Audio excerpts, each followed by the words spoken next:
Hello students, today's topic is a growing middle class envisages an end to privileges. This is the topic of the first chapter, the French Revolution, class 9th history. Okay, so today's topic about middle class envisages an end to privileges. Middle class का emergence कैसे हुआ France में, how middle class emerge. अब इसको जो growing हुआ, ये जो ग्रो हुई मिडिल क्लास कैसे हुआ, जैसे कि लास्ट वीडियो में हम लोगों ने पढ़ा था about the society of France. Means कि जो थर्ड स्टेट की सोसाइटी थी, मींस कि उस सोसाइटी में तीन स्टेट में डिवाइड थी, first state, second state and third state. First state में क्लर्जी, सेकंड स्टेट में नोबिलिटी एंड थर्ड स्टेट में अदर पीपल, जो कि हम लोग बात कर रहे थे, जो कि मोस्ट सफरर पीपल थे, जो कि थर्ड स्टेट के थे, जिनकी पॉपुलेशन भी बहुत ज़्यादा थी। इसी थर्ड स्टेट की पॉपुलेशन से, थर्ड स्टेट्स में से ही मिडिल क्लास ग्रो करके आई बाहर। मिडिल क्लास ने एक ऐसी कल्पना की, उन लोगों ने एक ऐसा सोचा कि जो फर्स्ट एंड सेकंड स्टेट को जो प्रिविलेजेस मिले हैं उसको कैसे एंड किया जाए, उसको कैसे समाप्त किया जाए। इसलिए अब हम लोग इस टॉपिक में ये पढ़ेंगे कि कैसे मिडिल क्लास का इमरजेंस हुआ और ये कैसे प्रिविलेजेस, जो फर्स्ट एंड सेकंड स्टेट के प्रिविलेजेस जो मिले हुए थे, उसका एंड कैसे हुआ। ओके, तो first of all we have to discuss about section of third state become prosperous.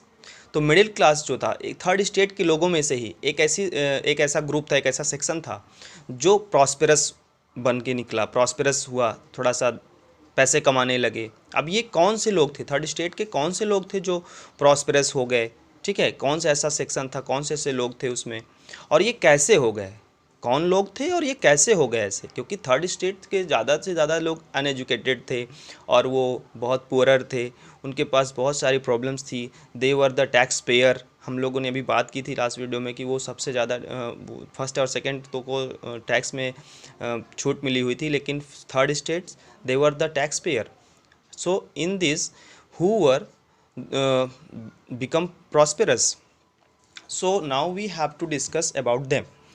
In this topic we are going to discuss about them, those who become prosperous in third states. Third state में कौन prosperous हुए, इसमें अब अगर हम नाम देखें यहाँ पर तो मर्चेंट्स थे, ट्रेडर्स थे, लॉयर्स थे, मैन्युफैक्चरर्स थे, एट्सेट्रा। ऐसे बहुत सारे ऐसे लोग जो प्रॉस्पेरस हुए, पढ़े लिखे, एजुकेटेड हुए, तो इनकी जो थॉट्स थे वो भी चेंज हुए। अब ये मर्चेंट ट्रेडर्स, ये लोग कैसे प्रॉस्पेरस हुए, कैसे पैसे कमाने लगे, पैसे कमाने के तरीके क्या थे इनके पास।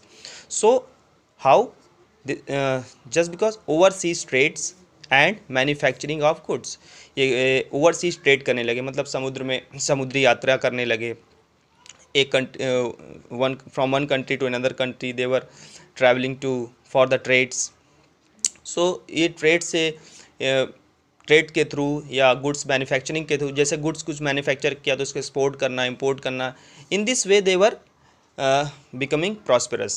सो now they got a voice to oppose. अब इनके पास पैसे हो गए, एजुकेशन मिलने लगी। भाई जब पैसे हो जाते हैं, एजुकेशन मिलने लगती है, तो थोड़ी सी थॉट्स आपके चेंज होते हैं, आपको एक आवाज़ उठाने का मौका मिलता है। So now they got a voice to oppose. What oppose, देखिए अब यहाँ पर इसी सोसाइटी की अगर हम बात करें तो हाउ दे एजुकेटेड कैसे हुए, जब पैसे आने लगे। अब पैसे आने के बाद जब ये एजुकेशन मिलने लगी, तो एजुकेशन मिलने के बाद एजुकेशन मिलने के बाद इनकी सोच कैसे बदली, क्या क्या सोच बदली, क्या क्या इनके थॉट्स में आए। इनके थॉट्स में क्या है, they believed that no group should be privileged by birth. अब इनकी सोच क्या पहली चेंज हुई कि ये लोग सोचने लगे कि जैसे कि हम लोगों ने बात किया था last video, we have been discuss about the first state and second state, they were getting the privileges by birth, but means that those who are taking birth in the first state and second state, they were getting the privileges by birth. So in third state people, those who were becoming prosperous, that is middle class, and now they believed that no group should be privileges by birth. Okay, and second, they demanded a society based on freedom and equal laws and opportunity. अब उनकी demand हो गई कि एक ऐसी society होनी चाहिए जहाँ पर फ्रीडम हो, everybody should be free and there should be equal law, there should be equality, everyone should be equal before the law.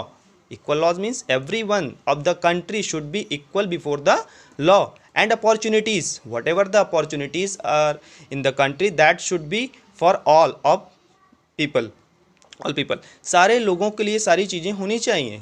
There should be no discrimination, वहाँ पर कोई भी डिस्क्रिमिनेशन नहीं होना चाहिए. Now they demanded for this type of society they demanded. Okay. And ये सारी चीज़ें, ये सारे थॉट्स इनके दिमाग में आई कैसे? ऐसा तो नहीं अचानक से आ गई दिमाग में. कौन इनके दिमाग में ये सारी चीज़ें ला रहा था? Actually they were inspired by the philosophers, inspired by the philosophers. Clear? ये सारी चीज़ें, ये सारे थॉट्स, ये सारे जो नई चीज़ें थी, ये सारी सोसाइटी चेंजेस की बातें और जो गवर्नमेंट चेंजेस की बातें, ये सारी कहाँ से आई? They were inspired by the philosophers. अब हम आगे नेक्स्ट टॉपिक में देखते हैं. अब हमने यहाँ पे एक नेक्स्ट टॉपिक क्रिएट कर दिया, रोल ऑफ फिलोसफर्स. अब ये बात करते हैं फिलोसफर्स कौन थे, who were the philosophers and what is philosopher. Philosopher word है, ये क्या होता है? Actually philosopher means the enlightened people of the society. जो कुछ बुद्धिजीवी लोग होते हैं, जो हमारे समाज के, जो बहुत जिनके यूनिक थॉट्स होते हैं, तो ये कुछ अलग सोचते हैं, कुछ अलग सा सोचते हैं. They are enlightened people of the society. Philosopher means enlightened people of the society. ये इनलाइटेंड पीपल जो लोग जो होते हैं, ये इनकी थॉट्स थोड़ा यूनिक होती है, सबसे अलग होती है. तो ये लोग अपने थॉट्स को, अपने आइडियाज़ को सोसाइटी में स्प्रेड किया, सोसाइटी में अपने आइडियाज़ को, अपने थॉट्स को स्प्रेड किया. They gave various ideas regarding equality and freedom. Equality और फ्रीडम को लेकर के इन लोगों ने बहुत सारे आइडियाज़ दिए. अब ये फिलोसफर्स में कौन कौन थे? कुछ थे, जैसे इसमें फर्स्ट है जॉन लॉक. जॉन लॉक ने एक बुक लिखी, टू ट्रीटीज ऑफ गवर्नमेंट. इनकी एक बुक थी, टू ट्रीटीज ऑफ गवर्नमेंट. इसमें इन्होंने क्या लिखा, क्या बताया, इसमें क्या इनका थॉट्स था? He refute the doctrine of divine and absolute right. उन्होंने रिफ्यूज़ किया क्या? Doctrine of divine and absolute right. जो राजा की पावर होती थी, किंग्स की जो पावर होती थी, जिससे डॉक्ट्राइन, जैसे कहते हैं ना, राजा एक भगवान का रूप है, राजा को भगवान मानते थे पहले. ठीक है, तो उन्होंने इसका अपोज किया. जॉन लॉक ने अपनी बुक में, जो कि इनकी बुक थी कौन? Two treatise of government. इसमें इन्होंने राजा के जो दैवी शक्ति, यानी कि उसको जो भगवान मानते हैं लोग, उसको ये रिफ्यूज़ किया, अपोज किया इन्होंने. और राजा के एब्सोल्यूट राइट को, यानी कि जैसे कि राजा, एब्सोल्यूट पावर का मतलब ये होता है राजा जो चाहे वो कर सकता है, उसका जो भी मन करे उसके पास पूरी पावर रहती है. The kings having the absolute right means absolute power to do anything whatever he want. जो वो चाहता है वो कर सकता है. तो इसको जॉन लॉक ने अपनी बुक में अपोज किया. क्लियर? जो दूसरे फिलोसफर थे वो थे Jean Jacques Rousseau. Jean Jacques Rousseau की एक बुक थी द सोशल कॉन्ट्रैक्ट. इन्होंने एक बुक लिखी, the social contract. Social contract में इन्होंने क्या डिस्कस किया है, क्या लिखा? Equal voting, democratic government. इस बुक में इन्होंने ये लिखा कि वोटिंग जो है, वोटिंग राइट है, ये इक्वल होना चाहिए. फ्रांस की सोसाइटी में उस समय वोटिंग राइट इक्वल नहीं थे. और गवर्नमेंट कैसी होनी चाहिए? Democratic government. The government should be democratic means the government should be based by the people, of the people और फॉर द पीपल. तो गवर्नमेंट कैसी होनी चाहिए? लोगों की सरकार होनी चाहिए, ना कि सिर्फ वहाँ पर किसी किंग का एब्सोल्यूट पावर होना चाहिए. किसी एक की सरकार, मतलब किसी एक का मतलब जो चाहे मन करे वो नहीं होना चाहिए. मोनार्क नहीं होना चाहिए. जैसे कि मोनार्क की बात कर रहे थे, जैसे किंग है तो उसका बेटा फिर राजा बनेगा, तो मोनार्की सिस्टम एबॉलिश होना चाहिए, ख़त्म होना चाहिए. ओके. इक्वल वोटिंग होनी चाहिए means everybody should get equal opportunity to cast their vote. मतलब सबको एक इक्वल अपॉर्चुनिटी मिलनी चाहिए, सबको वोटिंग राइट इक्वल होना चाहिए. Okay. This book Jean Jacques Rousseau has written in social contract. Social contract उनकी बुक का नाम है. क्लियर? अब इन्हीं के साथ तीसरा नाम आता है मॉन्टेस्क्यू का. मॉन्टेस्क्यू की बात करें तो मॉन्टेस्क्यू ने अपनी बुक में लिखा, उनकी बुक का नाम था the spirit of laws. Montesquieu की बुक क्या थी? The spirit of laws. In this book Montesquieu has written the division of power. इन्होंने इस बुक में डिवीज़न ऑफ पावर की बात कही है कि जैसे कि पावर अभी हम लोग बात कर रहे थे, जैसे यहाँ पे हमने एब्सोल्यूट पावर की बात की. किंग का जो एब्सोल्यूट पावर है, जो कि एक हाथ में है, वो चाहे जो कर सकता है, सारे डिसीजन ले सकता है, कुछ भी डिसीजन ले सकता है, जो चाहे वो कर सकता है. तो मॉन्टेस्क्यू ने इसका अपोज किया. उन्होंने अपनी बुक में द स्पिरिट ऑफ लॉज में इसका अपोज किया और एक नई पावर की बात की. तो power should B divide. Power का डिवीज़न होना चाहिए. कैसे? लेजिस्लेचर के फॉर्म में, एग्जीक्यूटिव के फॉर्म में और जुडिशरी के फॉर्म में. ठीक है। तो पावर का डिवीज़न होना चाहिए किस प्रकार से, लेजिस्लेचर, एग्जीक्यूटिव एंड जुडिशरी। उस समय हम बात करें जैसे अमेरिका उस समय कॉलोनी था ब्रिटेन का, तो अमेरिका जब आज़ाद हो गया था तो उसने सबसे पहले इस ये मॉन्टेस्क्यू के जो आइडिया थे, मॉन्टेस्क्यू के आइडिया को अडॉप्ट किया था अमेरिका ने। फिर अमेरिका से अभी हम अपनी कंट्री की अगर बात करें, in our country there is also the power of division. अगर हमारी कंट्री में भी लेजिस्लेचर, एग्जीक्यूटिव और जुडिशरी सिस्टम है, क्लियर। तो हमारी कंट्री में भी इस आइडिया को अडॉप्ट किया गया है, मॉन्टेस्क्यू का ही आइडिया था, इन्होंने अपनी book the spirit of law में इस आइडिया को मेंशन किया है, क्लियर। तो इस आइडिया से काफ़ी लोग इंस्पायर हुए, प्रभावित हुए। ओके, सो नाउ ये आइडिया जो था, ये सारे आइडियाज़ जो थे, जॉन लॉक के आइडियाज़ थे, जीन रोस्सियो के एंड मॉन्टेस्क्यू के, these ideas were discussed in public places now. ये जितने भी इनलाइटेड आइडियाज़ थे, now these ideas were discussed in public places. अब देखिए जो थर्ड स्टेट के लोग थे उसमें सारे लोग तो पढ़े लिखे नहीं थे, only middle class now emerge as a educated, okay. But how all the people getting this type of information, this type of changes by spreading these ideas among people, how, जैसे ये सारे आइडियाज़ भाई coffee shop पे, चाय की दुकान पे, salon पे, हर जगह ये सारे आइडियाज़ डिस्कस होने लगे। आप देखते हैं जैसे कभी मार्केट प्लेस पे कोई पान की दुकान पे खड़ा है, चार लोग कोई पॉलिटिकल बातें कर रहे होते हैं, सैलून में लोग बैठे होते हैं पॉलिटिकल बातें कर रहे होते हैं, तो उस सारे इस जगहों पर ऐसे सारी डिस्कशन होने लगी। कुछ लोग पढ़े लिखे नहीं थे तो सब सुन करके एक दूसरे से वो लोग समझने लगे। So these ideas were now discussed in public places. अब ये सारे पब्लिक प्लेसेस पर ये सारे आइडियाज़ डिस्कस होने लगे।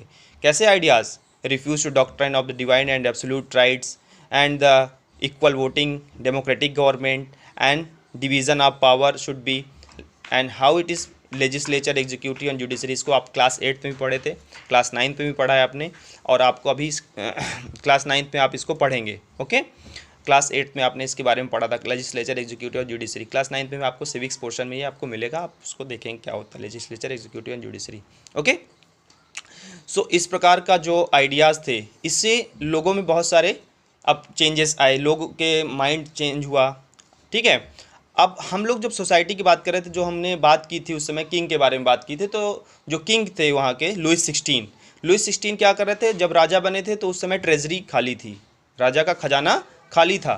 तो लुइस 16 ने क्या डिसीजन लिया था कि टैक्स को इंक्रीज़ कर दिया जाए। Louis 16 plan to impose further taxes, मतलब वो टैक्स को इंक्रीज़ करने के बारे में सोच रहे थे, ठीक है। तो लुइस 16 ने क्या सोचा कि टैक्स को इंक्रीज़ कर दिया जाए। थर्ड स्टेट, क्योंकि third state only the tax payer, तो थर्ड स्टेट को ही टैक्स पे करना था। तो अब ये सारी सिचुएशन, इस समय आइडियाज़ स्प्रेड हो रहे थे, तो अब टैक्स भी इनको पे करना था।